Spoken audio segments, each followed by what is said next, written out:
Hello दोस्तों। तो हम स्वरों का वर्गीकरण पढ़ते हैं जो 5 प्रकार से था। तो उसमें पहला था उच्चारण अवधि के आधार पर। तो ये 2 प्रकार से बताए थे, लघु स्वर और दीर्घ स्वर। लघु स्वर किसे कहते हैं? वह स्वर जिसके उच्चारण में कम समय लगता है, अर्थात एक मात्रा का समय लगता है, उसे लघु स्वर कहते हैं। जैसे अ, ई, उ, री।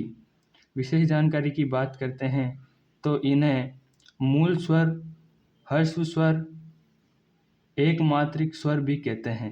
दीर्घ स्वर वे स्वर जिनके उच्चारण में दुगना समय लगता है, दीर्घ स्वर कहलाते हैं, अर्थात 2 मात्रा का समय लगता है। जैसे आ, बड़ी ई, बड़ा ऊ। इन तीनों को सजातीय, ए, ऐ, ओ, औ, इनको विजातीय स्वर कहते हैं। ओष्ठा आकृति के आधार पर ये भी आपको 2 प्रकार से बताए थे, वृत्ताकार और अवृत्ताकार। तो पहला है वृत्ताकार।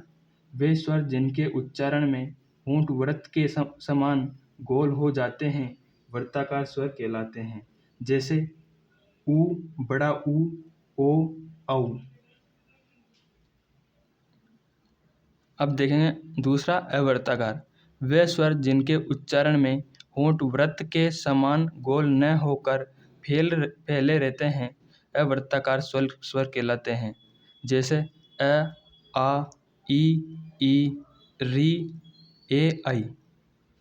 धन्यवाद।